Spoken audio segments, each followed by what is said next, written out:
मोनिकाताई राजळे ह्या पाथर्डी शेवगाव मतदारसंघाच्या महायुतीच्या केवळ अधिकृत उमेदवारच नाहीत तर मला माझ्या बहिणीसारख्या आहेत आणि म्हणून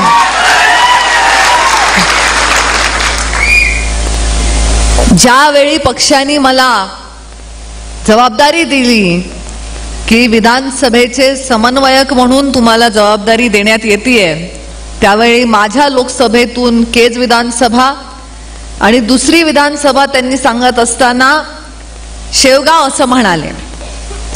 व्हिडिओ मीटिंग सुरू होती, माझ्या ऐकण्यात थोडी हे झाली गलत, म्हणून मी त्यांना परत मीटिंगच्या शेवटी हात वर करून विचारलं, कोणता म्हणालात? शेगाव म्हणजे गजानन महाराजांचं का शेवगाव म्हणजे आमचं पाथर्डी शेवगाव असा? त्यांनी मला सांगितलं नाही नाही ताई, पाथर्डी शेवगाव तुम्हाला दिलेलं आहे। म्हणून मला त्या मीटिंग मध्ये प्रचंड त्याचा आनंद झाला, कारण हे दोन्ही माझे लाडके विधानसभेचे मतदारसंघ आहेत। मी 2014 मध्ये मुंडे साहेबांच्या अपघाती जाण्यानंतर एका अपघातानेच राजकारणात आले, पण माझ्या राजकीय प्रवासाची सुरुवात झाली आणि त्याच वेळेला माझी पोटनिवडणूक होती आणि त्याच वेळेला राज्यभरात विधानसभेच्या निवडणुका लागल्या होत्या। त्यामुळे तसा आमचा राजकीय प्रवास हा एकत्र सुरू झाला असं म्हटलं तर ते चुकीचं ठरणार नाही।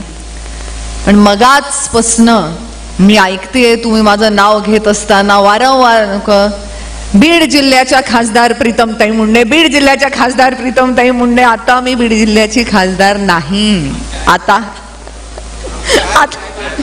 आता मी माझी खासदार आहे।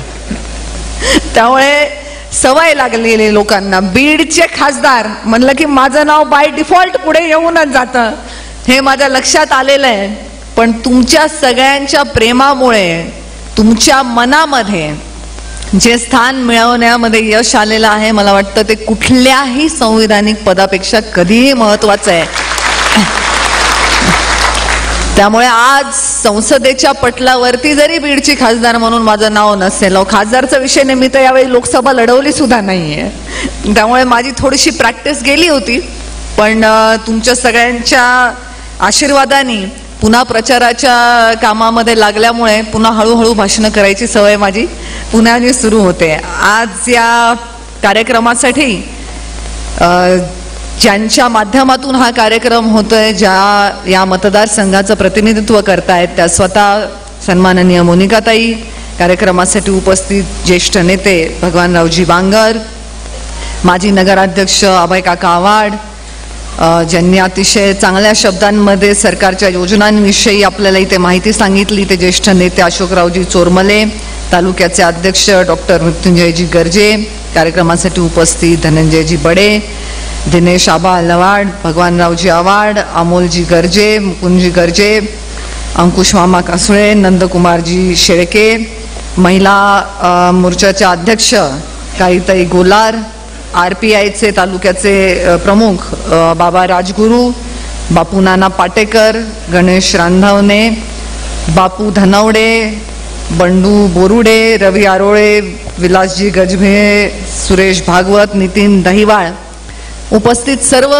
कार्यकर्ते, पदाधिकारी आणि सन्माननीय माझे इथे वडीलधारे मंडळी, युवा बांधव, आणि संख्या फार मोठी नसली तरी आपल्या असण्याने ज्या कुठल्याही कार्यक्रमाची शोभा वाढवत असतात आणि कुठल्याही निवडणुकीची दिशा बदलत असतात, त्या माझ्या मायमाऊल्या, मी तुमची समन्वयक म्हणून आज या बैठकीमध्ये तुमचं मनापासून इथे स्वागत करते। खरं तर बैठक घ्यायची होती संघटनेची, मी सांगितलं होतं प्रमुख पदाधिकारी म्हणजे बूथ प्रमुख वगैरे, बूथ प्रमुखांपर्यंत पण नाही, शक्ती केंद्र प्रमुख असतील, जिल्हा परिषद सदस्य, नगरपालिकेचे आपले असतील कोणी प्रतिनिधी तर त्यांना बोलवा, कारण मला माहिती घ्यायची। आता संघटनेची बैठक आहे, मी काही मला जी पक्षाने जबाबदारी दिलेली आहे त्याच्यामध्ये मी काही पक्षाची स्टार प्रचारक वगैरे नाहीये, मी आपली संघटनेची बैठक घेण्यासाठी आले। पण इथे येत असताना माझ्या लक्षात आलं की हळूहळू त्या बैठकीचं रूपांतर हे एका मोठ्या सभेमध्ये झालेलं आहे. आणि जसं माझ्या पूर्वी बोलत असताना वक्त्यांनी सांगितलं की ही जादू निश्चितपणे मुंडे नावाची आहे, ह्याची प्रचिती आपल्या तालुक्यालाच नाही तर संपूर्ण महाराष्ट्राला आल्याशिवाय राहत नाही. आणि मी जेव्हा हे म्हणते की ही मुंडे नावाची ही जादू आहे, त्यावेळी मला याची पूर्ण कल्पना आहे की ते मुंडे नाव म्हणजे गोपीनाथ मुंडे हे नाव आहे. ते आमच्या पुढे ते नाव लागतं म्हणून तुम्ही सगळे आमच्यावर इतका मनापासून जीव लावता. मुंडे साहेबांनी जे आदर्श घालून दिले, मुंडे साहेबांनी जे संस्कार दिले, त्याच्यावर चालत पंकजाताईंनी 5 वर्षाचा मंत्रिपदाचा काळ मिळाला, पण त्या 5 वर्षामध्ये अशी कामगिरी करून दाखवली की जे ग्रामविकास मंत्रालय काय असतं हे आपल्या भागातल्या कोणालाच माहिती नव्हतं. किती दुर्दैवी गोष्ट आहे बघा. खरं तर आपण ग्रामीण भागातली माणसं आहोत, आपले ग्रामीण मतदारसंघ आहेत, पण आपल्या भागातल्या लोकांना ग्रामविकास मंत्रालय म्हणजे नेमकं कोणतं काम करायचं, म्हणजे या मंत्रालयाच्या माध्यमातून कुठल्या योजना असतात, 25-15 काय असतो ह्याची ओळख जर या राज्याला कोणी करून दिली असेल तर ती पंकजाताईंनी करून दिली. इतकं चांगलं नेतृत्व त्यांच्या माध्यमात मला पहिले 5 वर्ष ताई माझ्या पालकमंत्री असताना काम करण्याची संधी मिळाली. अतिशय सुखाची सगळी 5 वर्ष गेली.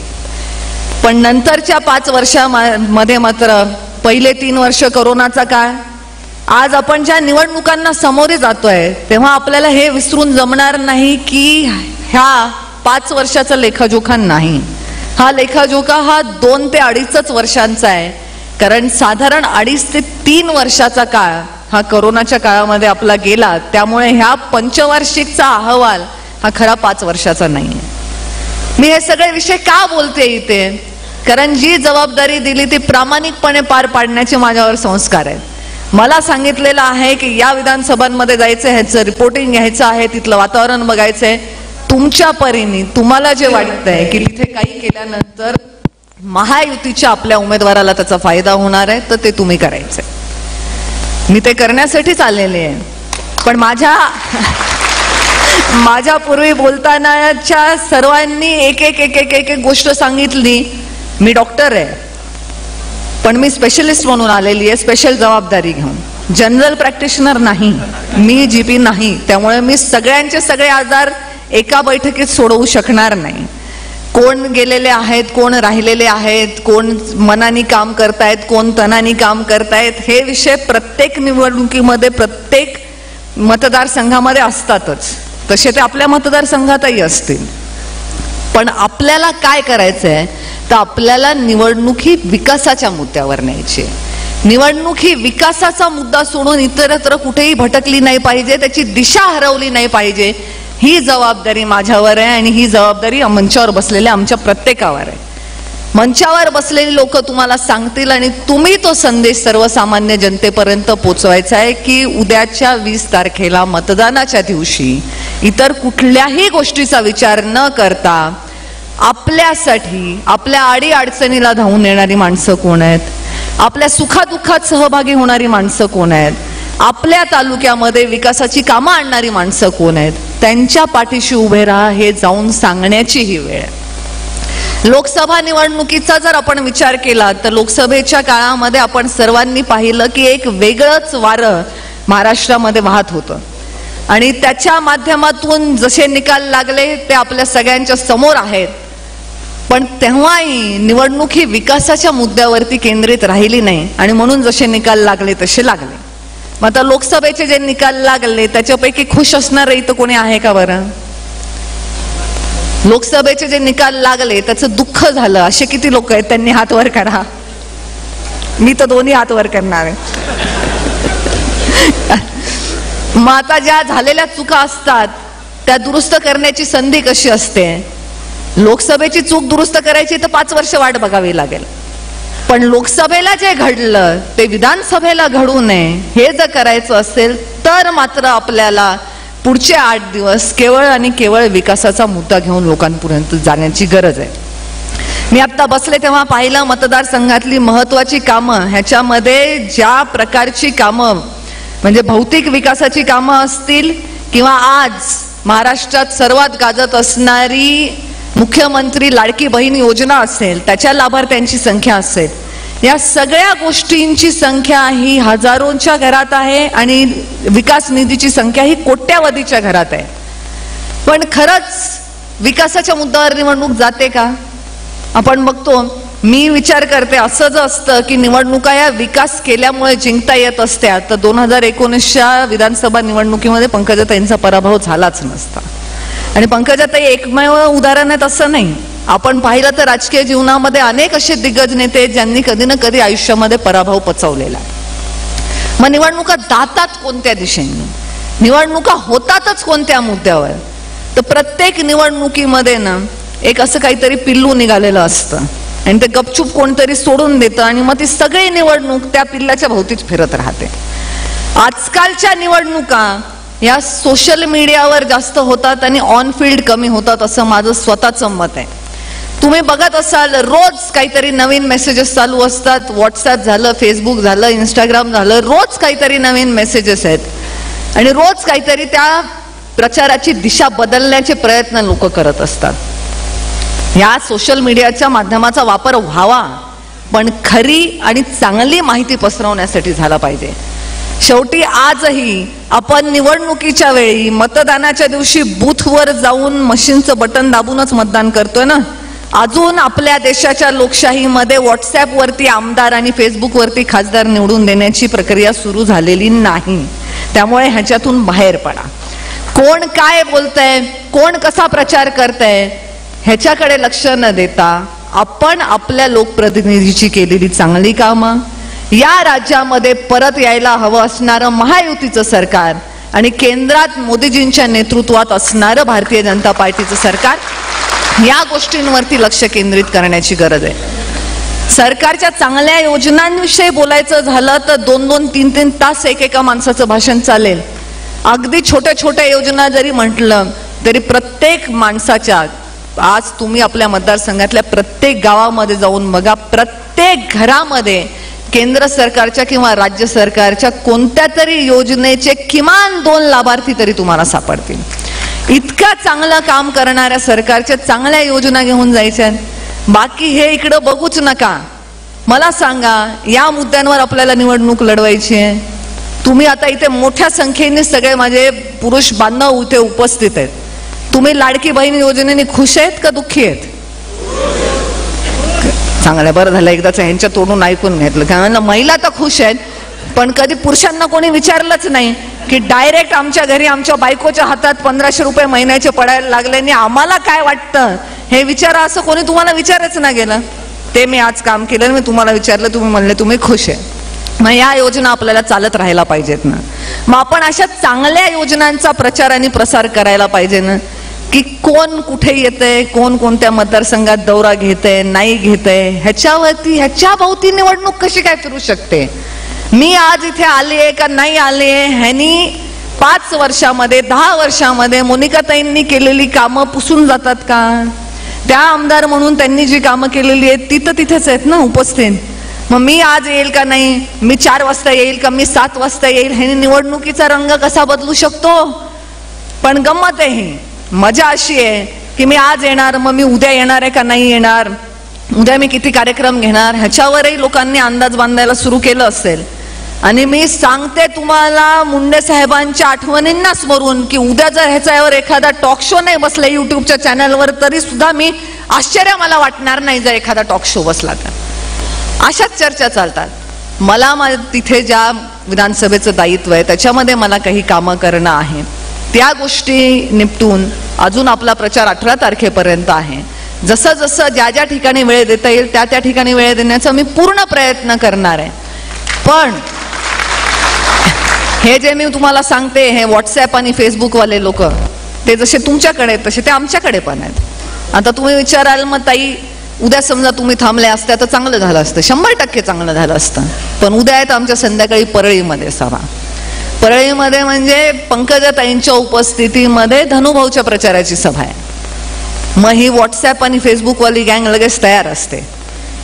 ते दोघं आहेत एका मंचावर आणि मी नाही दिसले की बहीण भाऊ एकत्र, प्रीतमताई नाराज, तयार बातमी लगेच तयारच असते. परळीत असून देखील प्रीतम मुंडेंनी फिरवली धनंजय मुंडेच्या प्रचाराकडे पाठ. हे मी तुम्हाला सांगू शकते की काय हेडलाईन येते. घाबरते का मी? तर नाही घाबरत, पण जसे इथले गैरसमज दूर करणं गरजेचं तसं तिथलेही गैरसमज दूर करावे लागतील ना. शेवटी पाथर्डी मुंडे साहेबांची मावशी असली तरी परळी माय आहे ना. मायेकडे दुर्लक्ष करून कसं जमेल? आणि त्या नात्याने तुम्ही तर माझी आजी झालात पाथर्डी, बरोबर आहे. मुंडे साहेबांची मावशी म्हणजे आमची आजी झालात. आजीचं मन मोठं असतंय. आपण आपल्या लेकराचं एखादी गोष्ट नाही माफ करत, पण नातवंडांची माफ करत असतात. तेव्हा आजीने मन मोठं केलं पाहिजे. थोडासा दौरा इकडे तिकडे झालेला तुम्ही समजून घेतलं पाहिजे. गंमत वाटायची मला. फॉर्म भरायच्या सभेसाठी पंकजाताई जेव्हा भाषणाला उभ्या राहिल्या, लोक असेच तेव्हाही हेच प्रश्न, चर्चा, संवाद चालल्या होत्या. ताईंनी भाषणाच्या ओघाओघामध्ये बोलताना म्हणाल्या, अरे माझी बहीण आहे, तिचं मी बघणार नाही का? तिला मी कुठेही उभं करीन, मी तिला नाशिक मधून उभी करीन. ताई असं म्हणाल्या की मी तिला नाशिक मध्ये उभी करेन. ह्याचा अर्थ लगेच आम्ही नाशिकचा सर्वे वगैरे केलेला नव्हता. नाशिकवरून म्हणाल्या, ओघाओघात बोलल्या, कारण नाशिक माझं सासर आहे. त्यामुळे सहज त्यांचं बीड नाही तर नाशिक हा सहज तोंडातून निघून गेलेला शब्द होता. त्याच्यामध्ये काही फार मोठा गहन अर्थ होता अशातला भाग नाही. पण मी ताईंच्या या स्टेटमेंट नंतर युट्यूबच्या वेगवेगळ्या चॅनलवरती 3 शो बघितले. 3 शो ज्याच्यात मला नाशिकमधून लोकसभेची उमेदवारी देणं हा किती योग्य निर्णय आहे आणि म्हणजे त्याला काय म्हणतात मास्टर स्ट्रोक होईल भारतीय जनता पार्टीच्या दृष्टीने, मित्र पक्ष म्हणून शिवसेना शिंदे गटाच्या दृष्टीने आणि अजित पवार साहेबांच्या राष्ट्रवादीच्या दृष्टीने, या सगळ्यांचं मिळून म्हणजे एकदम काय म्हणतात त्याला माशाच्या डोळ्यावरती निशाणा लागलाच म्हणून समजा वगैरे असे शो, टॉक शो मी बघितले. तशाच चर्चा झाल्या विधानसभेच्या दृष्टीने पण. मी माजलगाव विधानसभा लढवतीये, मी गंगाखेडची विधानसभा लढवतीये, म्हणजे मग आष्टी झाली मला ऑफर करून. पाथर्डी तर सगळ्यात पहिले होती. त्यामुळे मला आठवतं, मला माहिती नाही मोनिकाताईंच्या लक्षात आहे की नाही, पण आम्ही पुण्याला आमची राज्याची कार्य समितीची बैठक होती सन्माननीय अमित भाई शहा यांच्या उपस्थितीमध्ये आणि जेवणाच्या टेबलांच्या तिथे खूप सारी गर्दी झाली. मी पंकजाताईंच्या मागे आपला रस्ता शोधत शोधत जाण्याचा प्रयत्न करत होते आणि मग मी एका जेवणाच्या टेबलापाशी थांबले. सगळ्या महिला आमदार तिथे बसून जेवत होत्या. मी तिथे पोचले त्या टेबलापर्यंत आणि मला पाहिल्यानंतर स्वाभाविकपणे मोनिकाताई उठून उभ्या राहिल्या. तर मी सहज त्यांची मी त्यांची गंमत केली. म्हटलं मोनिकाताई बसा बसा, शांतपणे जेवण करा, मी पाथर्डी लढवणार नाहीये.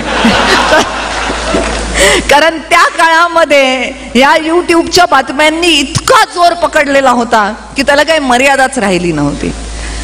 सांगण्याचा हेतू हा आहे की या सगळ्या बातम्या तुम्ही पण बघितल्या असतील. रोज माझ्यासाठी एक नवा मतदारसंघ तयार होत होता. म्हणजे एवढं लोकांचं प्रेम आहे, एवढा लोकांचा दांडगा अभ्यास आहे राजकारणाचा की उद्या मला चंद्रावर पाठवून विधानसभा लढवायची पण त्यांची तयारी होती. पण ताईला निवडणुकीत उतरवलं पाहिजे एवढी घाई. अरे भाई रुको जरा सबर करो, एवढी काय घाई आहे? मला कोणाच्याही नरड्यावर पाय देऊन कुठेही आपलं अस्तित्व निर्माण करण्यामध्ये कुठलाही रस नाही.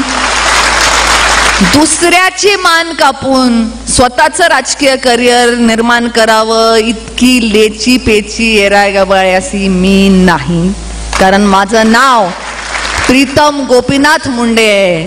दुसऱ्याच्या मानेवर पाय देऊन स्वतःचं अस्तित्व निर्माण केलं, तो गोपीनाथ मुंडे नाव लावायचा अधिकार मला नाही. ह्या मुंडे साहेबांची मी लेक आहे.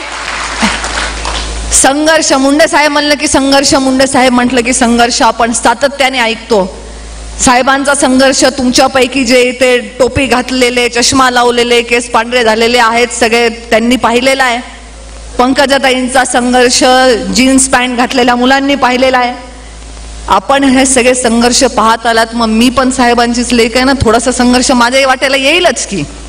सगळं मला आयतं कसं. पहिली निवडणूक आयती झाली, ताई पालकमंत्री होत्या, एकदम सहज सोपे अलगद अगदी कापसावर झेलल्यासारखे 5 वर्ष गेले. दुसऱ्या निवडणुकीमध्ये असाच कडवट प्रचार झाला बीड लोकसभेमध्ये, पण तरी सुद्धा लोकांच्या प्रेमाने आणि पंकजाताईंच्या अतिशय नियोजनबद्ध पद्धतीने ताईंनी जे चक्रव्यूह रचलं निवडणुकीचं, त्याच्यामध्ये बीड जिल्ह्याच्या इतिहासात जेवढं कधी मिळालं नाही तेवढं मताधिक्य घेऊन 19ला पुन्हा एकदा मी संसदेमध्ये गेले. माझ्यासाठी माझा राजकारणाचा प्रवास सोपा होता. पण ज्या मुंडेंचा मी DNA सांगते त्या मुंडेंच्या DNA मध्ये संघर्ष लिहिलेलाच आहे. कदाचित आता माझी संघर्षाची वेळ असेल, माझी तक्रार नाही. तुम्ही बघता का मला कधी कुठेही त्रागा करताना, कधी कुठे आरडाओरडा करताना, कधी कुठल्या मागण्या करताना, कधी कुठल्या नेत्यांचे उमरे झिजवताना, मला हे द्या, मला ते पाहिजे, मला काही नाही पाहिजे. आणि गोपीनाथ मुंडेंची लेक आहे हेच पद या जगामध्ये कुठल्याही पदापेक्षा अतिशय मोठं आणि महत्वाचं आहे. आज इतक्या मोठ्या संख्येने जिथे आपण केवळ कार्यकर्ते अपेक्षित होते, एक संघटनेची बैठक घ्यायची होती, त्याला सभेचं स्वरूप यावं, ह्याचं काय कारण आहे? तुम्हाला काय देणं घेणं? बीड जिल्ह्याचे खासदार कोणी का असणार ह्याच्याशी? तुमचे खासदार आणि बीडचे खासदार तर वेगळे वेगळे. मी तुमच्या शेजारच्या जिल्ह्याची खासदार आहे. समजा मी आज खासदार असते जरी, तरी सुद्धा असं काय पडलं असतं तुम्हाला? तुम्ही इतक्या प्रेमाने इतक्या उत्साहाने येता कारण मी मुंडे साहेबांची लेक आहे, मी पंकजाताईंची बहीण आहे, या गोष्टीसाठी तुम्ही येता. मग हे कोणी काढून घेऊ शकतं का? ते तर आजन्म आमच्या सोबत राहील. शांतपणे राहणे, योग्य वेळेची वाट पाहणे आणि आपल्याला जेवढं दिलेलं आहे तेवढंच काम करणे, एवढं जर माझ्यासारखं सगळ्यांनी केलं तर हे सगळ्या व्हॉट्सअप आणि फेसबुकच्या इंडस्ट्रीज बंद पडतील, एवढं तुम्ही लक्षात ठेवा. आपल्याला जी निवडणूक आहे ती सामान्य जनतेपर्यंत जाऊन प्रत्यक्ष मैदानात उतरून लढायची आहे. आपल्याला निवडणूक ही व्हॉट्सअप आणि फेसबुकवर लढवायची नाही. ह्याची खुणगाठ आज तुम्ही सगळ्यांनी मनाशी बांधा. पुन्हा एकदा आपल्याला देशामध्ये मोदीजींच्या नेतृत्वामध्ये आलेलं जे सरकार आहे त्याच्या माध्यमातून राज्यात महायुतीचं सरकार आणायचं आहे. महायुतीचे हात बळकट करण्यासाठी आपल्याला आपला एक एक आमदार निवडून देणं ही त्या आमदाराची नाही, आपली गरज आहे. हे लक्षात ठेवून तुम्ही या 8 दिवसामध्ये काम करावं. बाकी कोणाच्या येण्यानी कोणाच्या जाण्यानी निवडणुकीवर परिणाम होत नसतो. जो माणूस प्रामाणिकपणे काम करतो त्याच्या पाठीशी जनता उभी राहतच असते. आणि राहता विषय राहिला ताईंचा, तर पंकजाताईंच्या बाबतीत ताईंनी हे म्हटलंय, ताईंनी ते म्हटलं असं मी काही म्हणणार नाही. मी तुम्हाला काय सांगितलं पहिलेच की मी शिस्तीची कार्यकर्ता आहे आणि भारतीय जनता पार्टीची शिस्त काय आहे की हे माझं दायित्व आहे किंवा हे माझं दायित्व नाही. पंकजाताई मुंडेंच्या वतीने कुठलंही वक्तृत्व करण्याचं माझं दायित्व नाही. ताईंना जेव्हा जिथे जे बोलायचं असतं तेव्हा तिथे ते त्या बोलतात आणि तुमच्यासारख्या ताईंवर मनापासून प्रेम करणाऱ्या माणसांपर्यंत ते बरोबर पोचतं. त्यामुळे मी काय सांगितलंय, संयमाने ज्या त्या वेळेची वाट बघायची असते. उगाच तर्क वितर्क नाही करायचे. ताई कधी येणार, ताई किती वाजता येणार, कोणत्या दिवशी येणार, कोणत्या वारी येणार, ते ताई बघतील ना त्यांच्या शेड्यूलमध्ये. इतका ताईंचा व्यस्त कारभार आहे. 19च्या निवडणुकीच्या वेळी पण लोकसभेच्या एवढा ताई प्रचार करायच्या बाहेरचा की मी ताईंना एक दिवशी म्हणलं, ताई तुमची बहीण म्हणून नाही पण भारतीय जनता पार्टीचे उमेदवार म्हणून तरी तुम्हाला मला वेळ द्यावा लागेल. सतत तुम्ही महाराष्ट्रभर सगळ्यांच्या सभा घेत फिरतात, स्वतःच्या बहिणीकडे कधी बघणार? ज्या व्यक्तीला स्वतःच्या निवडणुकीमध्ये सुद्धा वेळ द्यायला शक्य झालं नाही.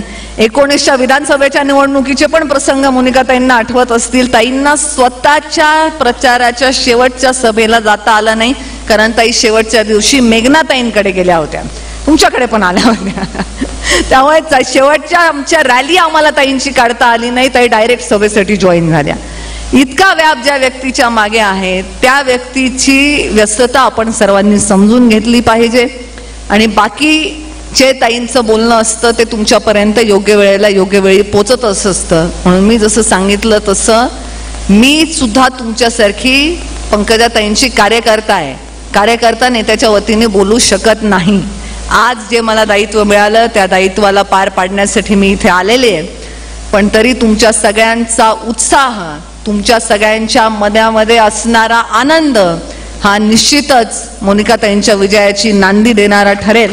एवढंच या निमित्ताने मी सांगते. तुम्हाला सगळ्यांना मी पुन्हा एकदा आपल्या महायुती सरकारचे हात बळकट करण्यासाठी आपल्या उमेदवारासाठी झोकून देऊन कष्ट करा आणि जास्तीत जास्त आपले उमेदवार निवडून येतील यासाठी आपण सर्वांनी प्रयत्न करा एवढी विनंती.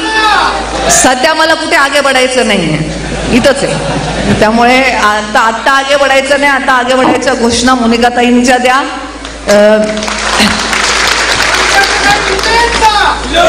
आणि आज ज्या कौतुकाने ज्या उत्साहाने तुम्ही माझं स्वागत केलंय त्याबद्दल मी तुमचे मनापासून खूप खूप आभार व्यक्त करते. आणि मी आज एक निर्णय केलेला आहे की ज्याही वेळी मला मन थोडं माझं उदास होईल, मला थोडं असं कसं तरी वाटायला लागेल आणि असं वाटेल की मला एका बूस्टर डोसची गरज आहे आयुष्यामध्ये, त्यावेळी मी पाथर्डीला येणार असं मी आता ठरवलंय. कारण तुम्हाला सगळ्यांना भेटून मला एक उत्साहाचं एनर्जीचं इंजेक्शन मिळालेलं आहे आणि माझ्या मनातला आनंद हा द्विगुणित झालेला आहे. आत्ताची निवडणूक ही आपण रणसंग्राम म्हणून नाही तर एक उत्सव म्हणून जणू इथे साजरी करतोय असं तुमच्या सगळ्यांच्या चेहऱ्याकडे बघून वाटतंय. त्याचा निकालही निश्चितच सकारात्मक आपल्याला सगळ्यांना निकालाच्या दिवशी बघायला मिळेल एवढा विश्वास या निमित्ताने व्यक्त करते. आणि जाता जाता फक्त पाथर्डीच्या सगळ्या कार्यकर्त्यांसाठी म्हणजे शेवगाववाले पण डोंट माइंड ते तोंडात नाही, काही कार्यकर्ते शेवगावचे पण आहेत पण तोंडात पाथर्डी बसलेलं असल्यामुळे सारखं होतं. कारण परत व्हॉट्सॲपवर असे मेसेजेस नको फिरायला की ताईंनी फक्त पाथर्डीचाच उल्लेख केला, शेवगावचा केला नाही, ते व्हायलाही कमी होत नाही. म्हणून आजकाल आपल्याला निवडणुकीच्या काळामध्ये अतिशय जपून बोलावं लागतं, जपून प्रचार करावा लागतो. तुम्हाला पुन्हा एकदा सांगते की आजचं काय विशेष होतं आजच्या बैठकीचं. पाथर्डीत बाई आज घडला एक चमत्कार. पाथर्डीत बाई आज घडला एक चमत्कार. मुंडेंच्या हस्ते कमलवासी भाजपवासी झाले शरद पवार.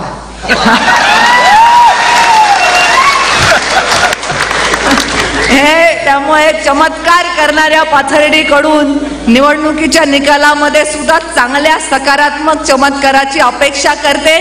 तुमच्या सगळ्यांच्या प्रेमासाठी पुन्हा एकदा तुमचे कोटी कोटी आभार व्यक्त करत आपल्या वाणीला विराम देते. धन्यवाद. जय हिंद, जय महाराष्ट्र.